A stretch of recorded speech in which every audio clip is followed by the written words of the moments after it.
Olá, olá, minha gente. Hoje estamos aqui no Pode Ser Simples e vamos falar sobre o tema da redação do Enem. Esse tema tão relevante que a gente achou muito importante ter sido colocado, né? E o tema é Desafios para o enfrentamento da invisibilidade do trabalho de cuidado realizado pela mulher no Brasil. Um tema que precisa ser debatido urgentemente e hoje a gente trouxe para o nosso episódio, né, gente? Vamos falar sobre ele. Justamente, justamente. E é muito importante a gente falar sobre esse tema, porque ele toca diferentes esferas, desde a parte social até a parte econômica e financeira, dentro de tudo que a gente convive na nossa sociedade. Uhum. Então, falar sobre isso é desmistificar relações e, ao mesmo tempo, construir novas formas de pensar. Sim, com certeza. Inclusive, eu vi uma reflexão que foi trazida pela Mariane Santana, que é uma pesquisadora no Instagram, que eu achei muito interessante. Ela postou diversos comentários de pessoas, inclusive, assim, sem saber, né, assim, de que se tratava esse tema. E ela disse que esses comentários, esse comentário está falando assim, vou tirar zero porque eu não entendi nada, para que esse tema e tal. E ela trouxe dois pontos muito importantes. Primeiro, é uma questão de talvez se tratar até de um analfabetismo funcional, que a gente sabe que tem uma questão no Brasil sobre essa questão do analfabetismo funcional, né, da pessoa não conseguir interpretar. E uma outra é o desconhecimento do tema, né, assim, total. Eu vi homens, inclusive, comentando, mas o que é trabalho de cuidado? Pedindo para explicar o que era o trabalho de cuidado, porque ele não sabia. Então, assim, esse tema está se desdobrando e está jogando luz sobre uma temática muito necessária para a gente debater. Então, queria começar já a partir dessa reflexão. Que era tão invisibilizado que as pessoas não sabiam nem o que era, né? Exatamente. Tipo, então, querido, sua mãe cuidou de você? Pois é isso. Trabalho Aquela de cuidado. pessoa que trocou a sua fralda, que ficou noite sem dormir, então, aquela pessoa que lava a sua roupa, que faz sua comida, né? Trabalho de cuidado. Fora as profissões, né, que são de cuidado, que muitas Sim, vezes são de mulheres, como, sim. por exemplo, enfermagem, diversas profissões de cuidado que são relacionadas a cuidar de pessoas, né? Uhum. E a maioria delas são mulheres que vão, e não é de forma alguma porque as mulheres nasceram com o instinto do cuidado. Não vamos acreditar nisso, né, gente? Não Esse é o existe. primeiro ponto que a gente precisa desconstruir, né? De que não é um lugar natural das mulheres, né? É uma construção, né? Uma construção social, uma construção cultural que colocou a mulher nesse lugar e a mulher acaba assumindo toda esse trabalho de cuidado, em boa parte é realizado pelas mulheres, né? E aí a redação do Enem queria trazer justamente quais são os desafios para enfrentar essa invisibilidade desse trabalho de cuidado, né? Que não é remunerado, né? Que ela fica só em casa para as mulheres que trabalham em casa, né? Trabalham com os cuidados de casa, ela não trabalha, muitas mulheres são chamadas de não trabalha, né? Porque ela fica em casa. Mas casa, gente, eu não sei vocês, mas eu tenho a sensação de que os trabalhos de casa são infinitos. Sempre tem vasilha, sempre tem roupa, sempre tem que varrer o chão, sempre tem algo para fazer. E quem tem filho ainda, aumenta mais ainda a carga de coisas a fazer. Então, se isso não é trabalho, eu não sei o que é. Né? E aí é importante a gente dar visibilidade a isso que muitas mulheres fazem sem nenhum tipo de remuneração, né? Aliás, não tem remuneração nesse trabalho. E a gente vai olhar para esses desafios para enfrentar essa sobrecarga dessas mulheres nesse local desse trabalho de cuidado, né? É remunerado para mulheres que trabalham cuidando da casa de outras mulheres, né? Exatamente. Exatamente. São pagas para, né? E Que aí no com quem? Brasil é muito comum. Exato. Uhum. Existem pontos muito complexos nessa questão da invisibilidade, porque quando a gente parte de um lugar mais básico, né, a gente pode não estar falando das pessoas que são contratadas, mas das pessoas que moram de favor. Era muito comum aqui no Ceará, e é muito comum essa prática ainda em interiores ou outros lugares assim, das pessoas trocarem favores em relação à questão de trabalho. Então, uma pessoa vinha muito nova do interior para cá, aí morava de favor numa casa, mas assumia as responsabilidades do lar, né? A gente viu aquele caso há pouco tempo atrás do juiz que tinha uma doméstica que trabalhava todo dia, a vida toda dela foi dentro da casa, dentro de um quarto separado e tudo mais. Ela era muda, não tinha como falar as coisas, etc. e tudo. Ela vivia em condições análogas à escravidão, e mesmo isso sendo apresentado e comprovado, o juiz já conseguiu retomá-la para casa como parte da família, né? O qual nunca havia sido até a matéria estourar. Então, a gente tem essa questão da invisibilidade feminina de diversas formas e de formas bastante evidentes nos diferentes lugares. Até o nosso peso salarial, muitas vezes, ele é discutido de várias formas, por ser uma área majoritariamente feminina, né? Profissões majoritariamente femininas têm essa dificuldade, como, por exemplo, enfermagem, a gente vê muita problemática em relação aos salários da enfermagem, a gente vê dentro da psicologia, ou outras áreas de cuidado, como a fonoaudiologia, não, qual é o nome? Terapia ocupacional e afins. Sim. Então, é muito importante a gente poder discutir isso, porque não é sobre uma questão apenas de igualdade, mas é também de reconhecer que existem profissões que são quase que essenciais à nossa vida, à nossa saúde, ao nosso bem-estar, e elas não são valorizadas por coisas relacionadas a machismo ou desvalorizações ligadas a esse estigma, né? Sim, sim. Sai do ambiente doméstico e vai para as profissões de cuidado, porque são profissões, é exatamente isso que você disse, né? Transborda do ambiente doméstico para as profissões de cuidado, por serem majoritariamente femininas, e aí acaba que tem essa questão do piso salarial, né? Olha como é que isso se espalha, né? Esse diminuir, né? Diminuir a importância, né? É interessante ter trazido isso, né, Fernanda, essa coisa de morar de favor, porque existe aquela frase, né, não, mas a gente trata ela como se fosse da família. Essa frase já é, assim, né, já traz um peso, né, tipo, mas como assim, como se fosse da família?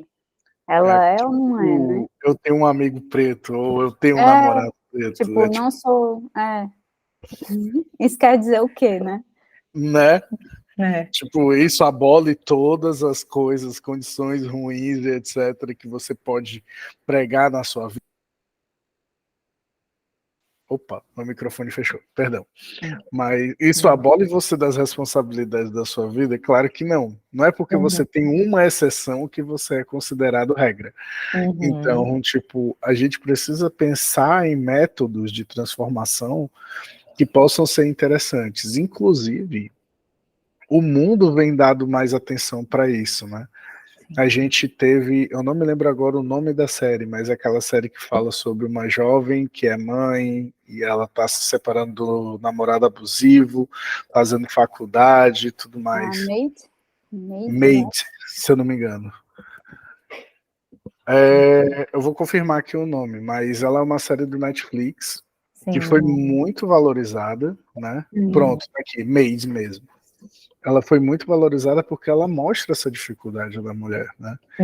Quanto a gente vê dentro desse cenário, por exemplo, eu acho isso estressantemente legal, mas ao mesmo tempo eu vejo o lado ruim dessa crítica, que é, eu já fui para 2 médicos com a bebê sozinha. Então, quando a gente vai ao médico, todo mundo pergunta, cadê a mãe? É isso. E eu fico, a mãe tá trabalhando aí. Tá. Isso e aquilo. E eu sabendo responder as perguntas, eu sabendo falar as coisas. E mesmo assim a pessoa olha para mim como, não era para você estar aqui. Como se fosse outro planeta, né, Fernando? E você é o pai dela, que cuida dela. Justo. E é muito louco a gente ver isso, porque porque a gente cobra por igualdade, mas a gente não sabe lidar com a igualdade quando ela chega. Não sabe. Às vezes é muito complicado isso, porque, cara, eu fico constrangido com algumas coisas Sim. que eu ouço, assim, tipo, nos ambientes, né, exceto o SUS, mas no ambiente particular do plano da minha filha, muitas vezes as médicas chegam, olham assim para mim, tipo, ah, mas a mãe isso, a mãe aquilo, o pai também, tipo, eu também dou banho, eu só não lavo roupa. Tipo, roupa de bebê tem que ter cuidado e eu sou muito ogro para isso. Então, fica mais complicado. Mas todas as outras coisas eu procuro participar da vida da minha filha compartilhando as responsabilidades. Sim.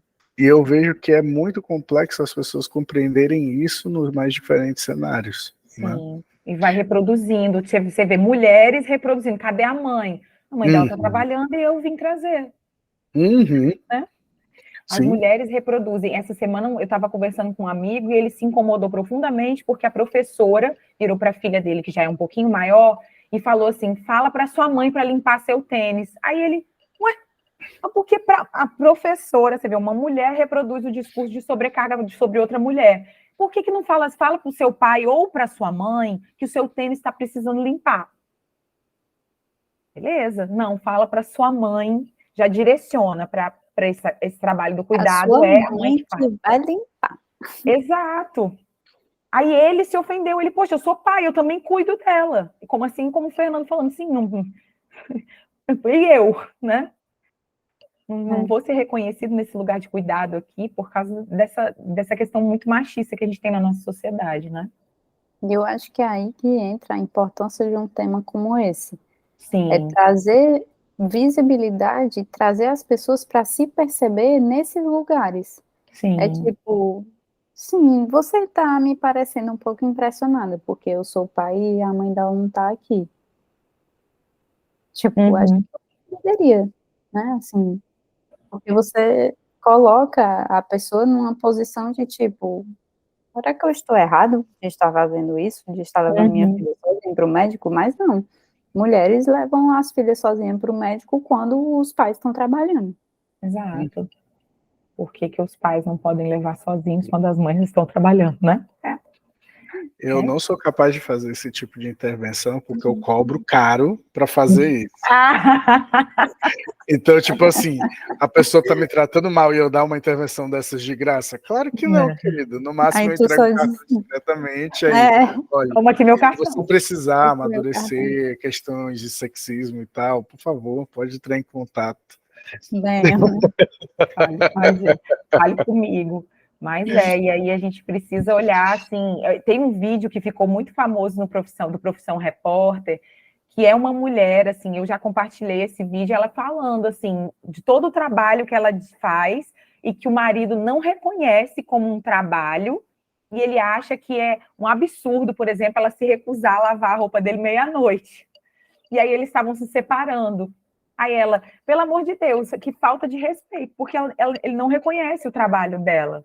Não está reconhecendo todo o esforço que ela faz, ainda queria que ela lavasse como obrigação a roupa dele meia-noite. Porque é obrigação dela manter. Então, assim, é muito naturalizado tudo isso, né? As mulheres têm que fazer, a mulher tem que fazer a questão da comida, né? E tem a sobrecarga. Mesmo as mulheres que trabalham fora de casa, tem pesquisas que apontam que por semana elas trabalham em média 7 horas a mais do que os homens nos serviços domésticos, né? Lavando vasilha, fazendo comida, enfim, cuidando das crianças. Elas trabalham 7 horas a mais por causa disso, né? É naturalizado esse lugar do cuidado para a mulher, associado, né? Enfim. E aí a gente vai falar. Diga, Fernando. Não, de boa. Pode continuar o tema. A gente vai falar sobre a questão do burnout, né? Do burnout materno e a questão da rede de apoio para essas.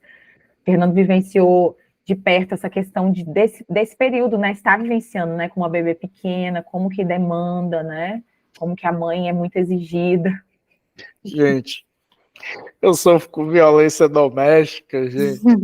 É violência psicológica, toda uma série de coisas, gente. Eu sofro bullying da minha mãe, eu sofro bullying da minha esposa, eu sofro bullying de todo mundo, só porque eu tenho ideias mirabolantes.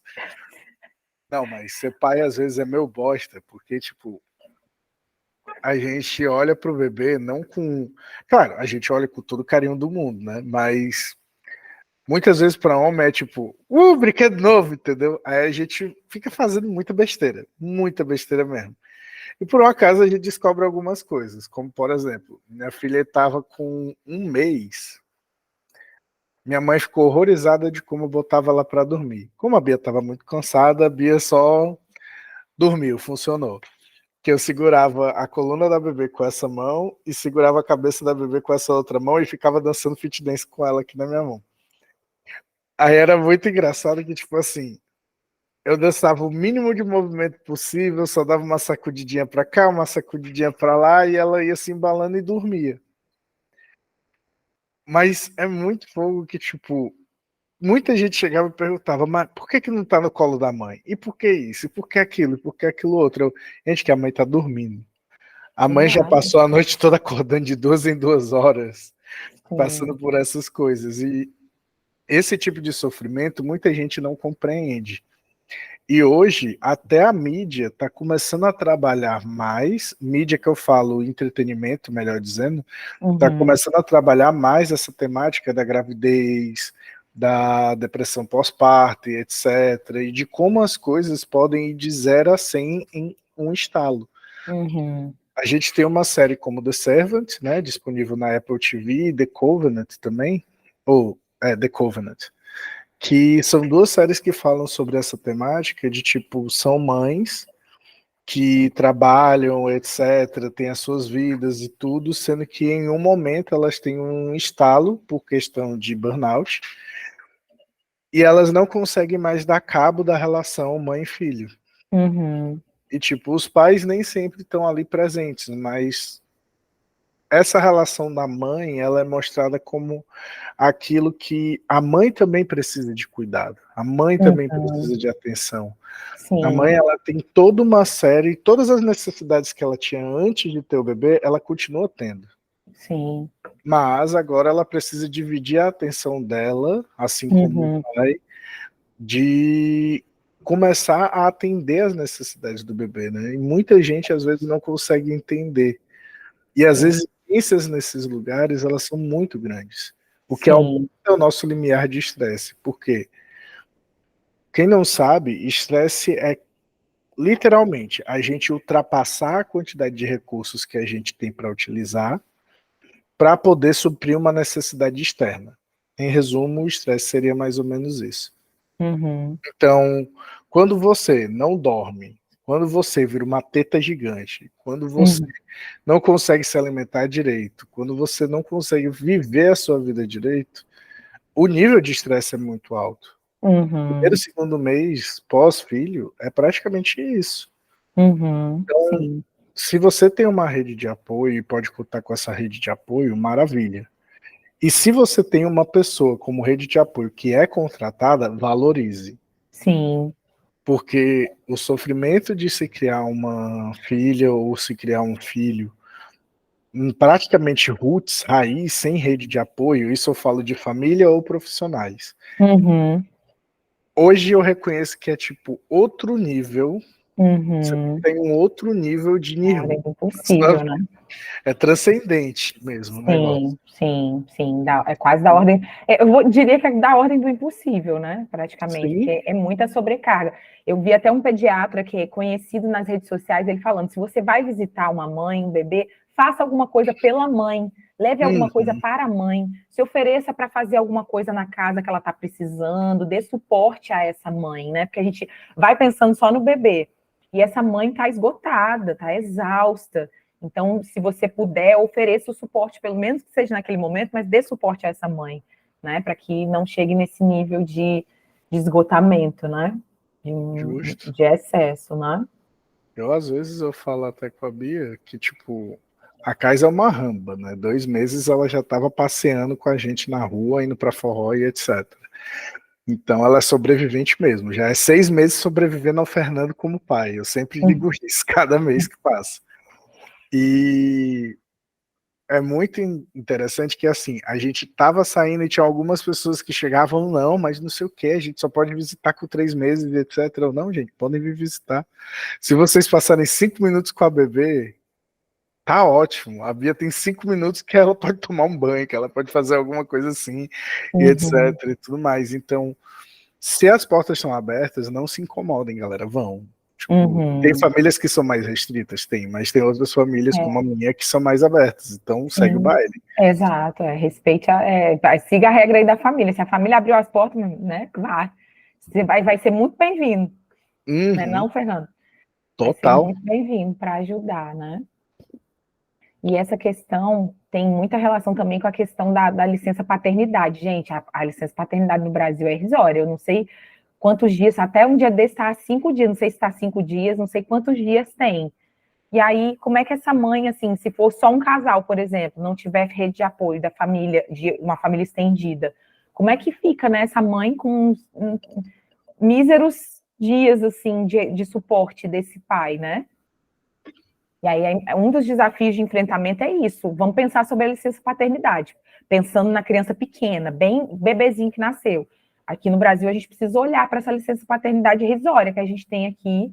E aí, a mãe tem uma licença maternidade, é necessário, mas por que uma licença paternidade tão reduzida? E isso gera desigualdade na questão dos empregos, porque aí, na preferência, vai contratar um homem, porque a licença maternidade afasta a mulher mais tempo. Enfim, isso vai se desdobrar para N lugares, né? Contribui para essa situação de machismo na hora da contratação, por exemplo, se a mulher vai ficar 6 meses fora se engravidar, o homem não fica, vai ficar 5 dias. Na verdade, é 5 dias, e aí tem empresas que estão cadastradas no programa, ele consegue estender para 15 dias, ou seja, ele teria no máximo 20 dias. Entendi. Mas é na lista, né, uma das piores. Sim. E uma das propostas aqui na França é de que as mulheres, a partir do dia 6, ontem, elas fazem um movimento de que a partir do dia tal de novembro, já faz alguns anos, elas dizem que elas estão trabalhando de graça o resto do ano. E esse movimento vem junto com a lei que uma das propostas de política pública é exatamente a igualdade de licença paternidade igual à da mãe, né? Para justamente dar uma equilibrada, né? Porque isso a gente sabe que é um critério de contratação de mais homens do que mulheres, porque, enfim, se uma mulher engravida, se ela está no período de que ela pode ser que ela queira ser mãe, ela já pode ser descartada da função de trabalho numa entrevista, só pelo fato de que talvez pode ser que ela engravide e vai passar 6 meses fora. Sim, inclusive eu vi uma vez de que tem empresas que perguntam isso na entrevista, e gente, isso é ilegal. Essa coerção, assim, de querer saber se você vai engravidar e dar essa garantia, de certa forma, para essa empresa, isso não é legal, viu? É justamente visando isso, para saber se vai afastar, se vai ficar um tempo afastada. E na Suécia já tem essa licença paternidade igual, a gente estava até pesquisando aqui antes de começar, na Suécia já acontece isso. Eles têm X dias de licença paternidade, e aí os pais dividem como desejarem, né? Os pais fazem essa escolha por dividirem. Aí, de repente, a mãe... E lá são 480 dias, gente. Segundo a pesquisa que a gente fez aqui. Então, é um tempo enorme que os pais podem estar perto dos filhos na criação, né? Isso é maravilhoso. País desenvolvido, né, Suécia? Eu acho que o ponto mais interessante dessa discussão, né, da licença paternidade, maternidade, é a base, porque é educação. O ponto principal é isso, educação. Tipo, quando você vê um pai e uma mãe ativos dentro do processo de educação, por exemplo, eu não posso chegar para minha mãe e falar: mãe, eu estudei uma mulher conhecida como Maria Montessori e ela ensina isso, isso e aquilo. Minha mãe vai estar cagando para isso. Não no sentido de ela não se importe, mas no sentido de a criação dela foi muito diferente da que eu conheci e da que eu quero pôr em prática com a minha filha. Uhum. Então, eu tendo 6 meses ou 1 ano de licença e tudo mais, eu posso trabalhar isso. Isso é uma limitação que até a Bia, quando a gente começou a planejar a nossa família, né, a gente não falava sobre estruturas de ensino ainda, porque eu não sabia, para mim, eu acho meio que natural saber disso, mas ela não sabia como é que funcionava. Então, quando a gente está nesses primeiros processos, os primeiros anos de vida, esse processo de educação que você vai preparando a sua família, você vai preparando todo mundo, é todo muito exigente.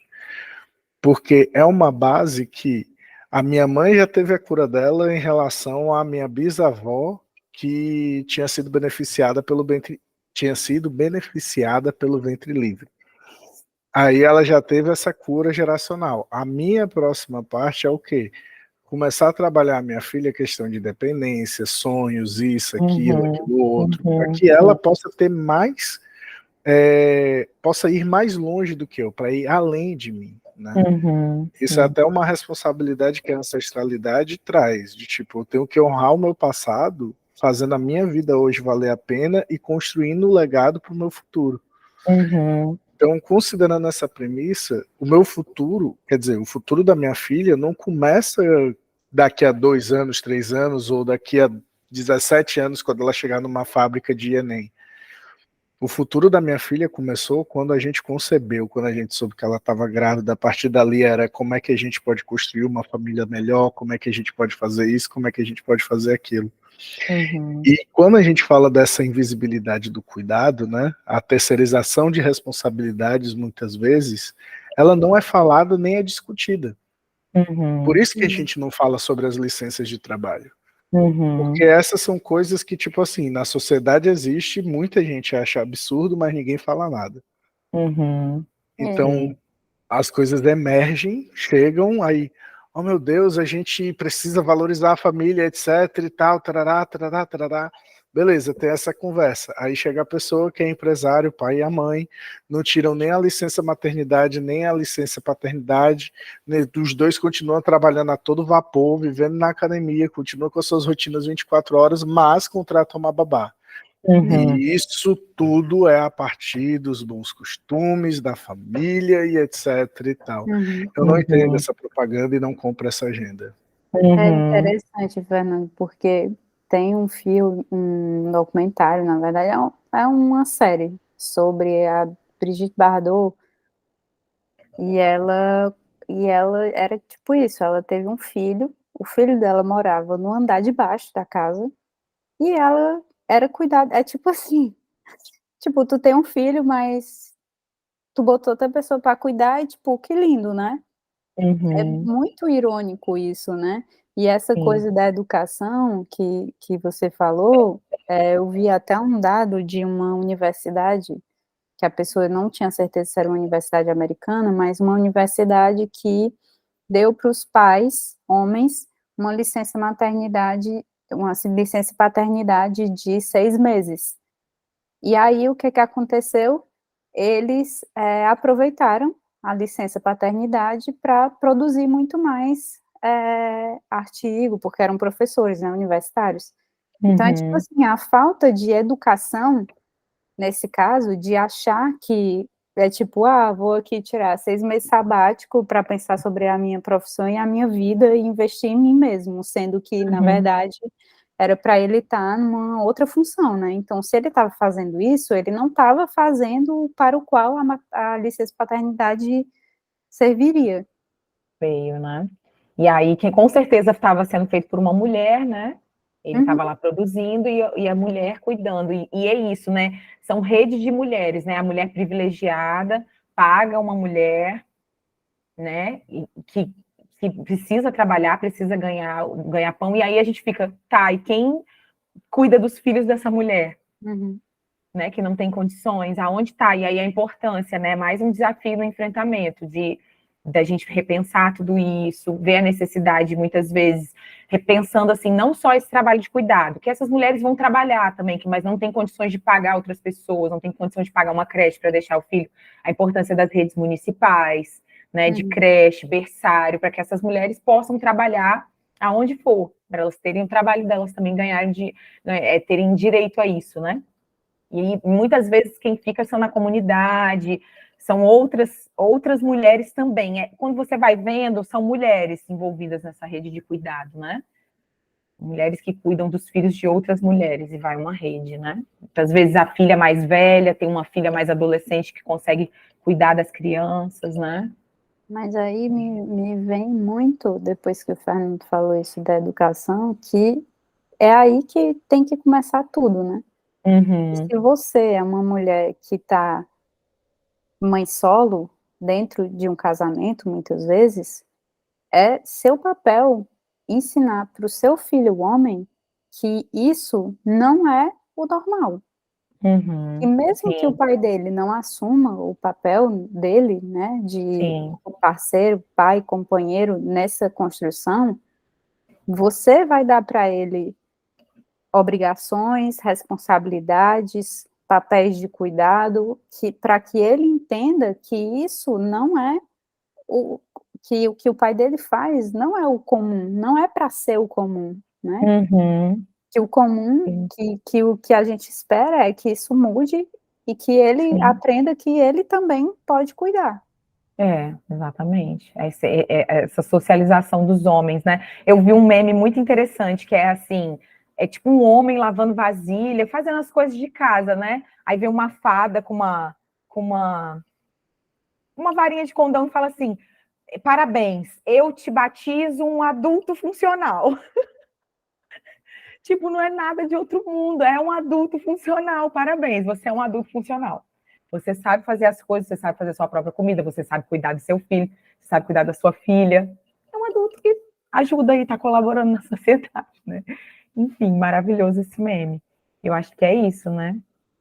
É bem isso. E uma coisa que é importante a gente falar, para trazer também essa questão desse tema, é que o começo da vida é muito similar ao fim da vida. Então, quando a gente fala desses trabalhos de cuidado e tudo mais, a gente está falando, nesse ponto a gente falou do começo da vida, mas a gente também tem os cuidadores, as pessoas que trabalham com essa esfera, com idosos. E o mais preocupante que existe hoje é muitas vezes a incapacitação ou desqualificação dos profissionais que trabalham com esse nicho de pessoas. Porque a gente volta para o mesmo problema. Às vezes, contratar uma babá por favor, né? Aí contratam um cuidador de idosos por favor também. E nesse movimento a gente consegue ver a precarização desse tipo de trabalho. Não por uma questão de uma existência muito grande de coisas, de emprego e uma falta de qualificação, mas vamos procurar o mais barato. Né? E isso é muito complexo de se discutir porque a gente também passa por um problema de concentração de capital muito grande. Então, é uma série de bolas de neve se juntando e se esbarrando e crescendo. É bem complexo. E você falando disso, existem também mulheres que eu vi até, eu tive acesso hoje a esse termo, que são mulheres sanduíches. No sentido de, tipo, tem esses cuidadores, né, que você contrata, mas tem mulheres que elas estão responsáveis pelo cuidado com os filhos e com os pais idosos. Então, tipo assim, é como se ela estivesse num sanduíche mesmo, assim, ela cuidando de duas gerações, porque hoje a gente está vivendo mais, e essas mulheres estão cuidando dessas duas gerações, e aí imagina a sobrecarga sobre essas mulheres, né, também. Sem sombra de dúvidas. É bastante complexo esse tema. São muitas possibilidades aí, são muitos desafios para enfrentar mesmo essa invisibilidade, mas eu achei importante esse tema ter vindo. Olha aí quanta coisa a gente já falou, né? Quantas coisas que a gente pode pensar para enfrentar tudo isso. E primeiro é valorizar o trabalho de cuidado, gente, é isso, assim, valorize, não é só ficar em casa, não é uma besteira, são muitas demandas que tem para fazer em casa, principalmente o trabalho doméstico, tem muitas demandas, então muitas mulheres assumem isso, e mulheres também, acho que é um exercício nosso também de aprender, de delegar, começar a delegar também, para poder não se sobrecarregar. A gente precisa começar a delegar. Se não fazem do jeito que você gosta, mas faz. É isso que é importante. Não está perfeito, mas está feito. Então, isso é importante para a sua saúde mental. A diferença entre objetivo e nota do objetivo. É isso, né? Eu acho que isso também é importante, né? As mulheres também reconhecerem que elas precisam abrir esse espaço e delegar realmente, dizer, mas eu já mandei ele fazer isso e ele nunca faz, ou ele faz mal feito, e mal feito eu não quero, né, assim, mas enquanto você não der esse espaço, não se permitir deixar mal feito, vai ser sempre você que vai estar lá fazendo. É o desconforto desconfortável. Aí, É. meninas, nosso papo tá ótimo, mas qual é a palavrita do nosso dia? Vou pensar. Eu queria dizer equidade. Ixi, arrasou aí na tua palavra, hein? Gostei. Foi, né? Então, tem que ter o charme, né? Gostei. Eu tô... Não me vem, ó, gente, foi mal. Bugou. Bugou. Eu sempre sei que vem essa pergunta no final, mas dessa vez É isso. achei que equidade foi uma boa palavra. É isso. Então repete. Então é sobre isso. Equidade X2, pronto. Pronto. É isso. Então, Mari? Não, eu falei repensar. Repensar. Pode crer. Então é isso, pessoal. Muito obrigado a presença de todos vocês, a audiência de vocês, e a gente se vê no próximo Pode Ser Simples. Grande abraço a todos. Valeu. Tchau, gente.